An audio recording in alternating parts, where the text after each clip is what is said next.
What a game. What a game. I think that was a high-level game. You got to give a lot of credit to Vanderbilt and Coach Stackhouse. I think he's one of the best coaches in the SEC.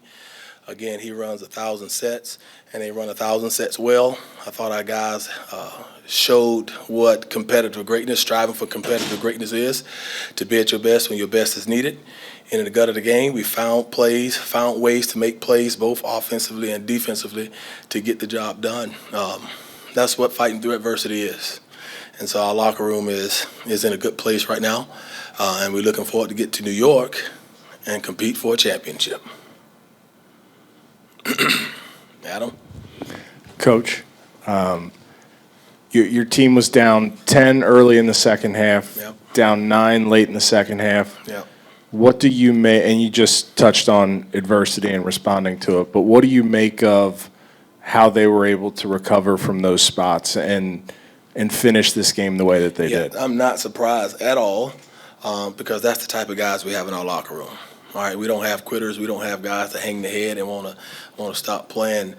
And in our huddles, they were as lively at that point in the game as they were in the beginning of the game. And so you had to look in your eyes and say, you know what, we're getting ready to do this. We need to stay together, keep our connectivity high, stay communicated, and find ways to get it done. And so for me, having them find ways in that manner at that point of the game, that is huge. And there were obviously some big plays late in this game. Adam Kunkel hit a big baseline jumper. Jack Nungy, that defensive play that he made to how get about you guys. Cesar Edwards with that? That was a huge three at that point in the game. And so that's just, I don't want to single him out, but I do. That's a kid that has been fighting for that moment, persevering through every practice rep, not knowing when his number is going to be called, but he prepares that so whenever his number is called, he'll be ready. And so I was not surprised at that moment that shot went in because he prepares himself each and every single day for that moment, and he was able to step up and make a shot for us.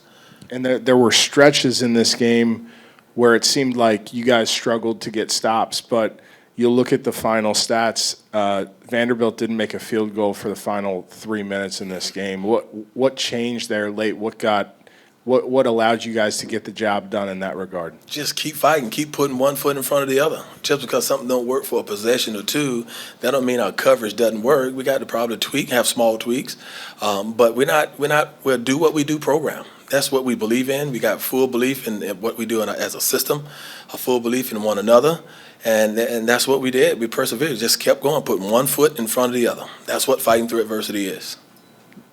Jonas, was the last 10, 15, 30 seconds of this game kind of symbolic of what you guys have been through? Yeah, but we expect adversity, though. When you expect adversity, so a lot of people make mistakes when they go through life and think everything is going to be ice cream and peaches and cotton candy. No, that's not reality. Expect adversity. That will allow you to, fight through that. Yeah, we expect that. And the actual play, the inbound play that gave them one last shot, what happened there? Yeah, so that's 42 down. Avery Johnson is running that a lot, and so when we see that alignment, we knew exactly what they was going to be in, so we was prepared for that. I almost called a timeout. Classic overcoaching. Dante and Danny told me not to, but yeah, we figured that out. Coach, looks like you guys went a lot with the point Colby format this today. Swiss? No. His name is Swiss Army Knife. Swiss Army Knife. Okay. Can you guys just talk about the dynamic he brings? Obviously, both sides of the ball today was really good offensively, but really kind of like your lead guy on Pippen Jr. on the defensive side as well. Yeah, so there ain't nothing on the court I don't believe Kobe Jones can't get accomplished. I think he's smart. He's got great size. He's an unbelievable ball player. Can guard multiple positions, and he sees things. He sees things defensively that a lot of people don't, and he is I can't find enough words to describe what he means to our team, especially in the situation where we're down Paul, missing Paul, and for him to step up in this manner, I think is huge.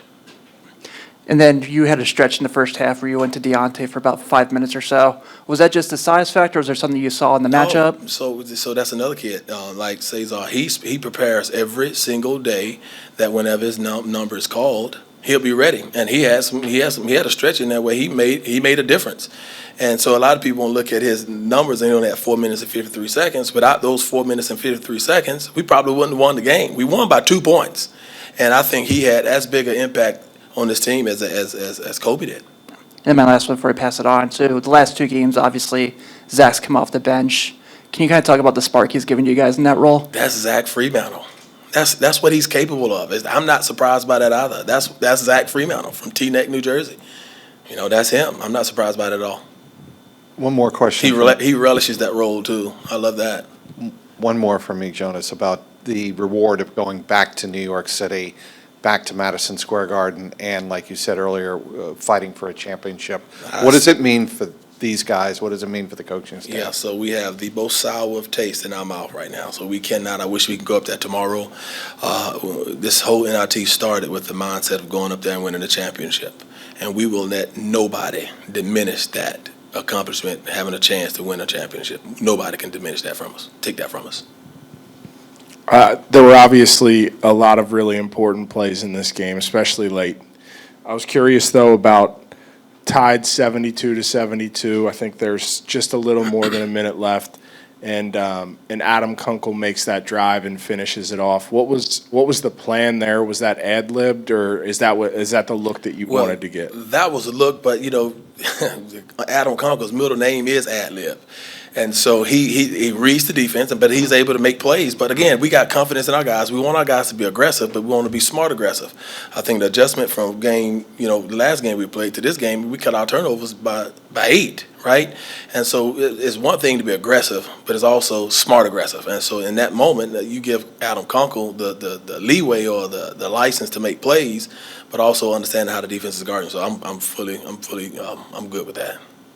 You're down 9 with 5-something left, and Odom made like a couple great defensive stops against Pippen. I mean, that guy was beating him earlier. He stuck with it. I mean, he had 2 great stops there. So again, that's competitive greatness.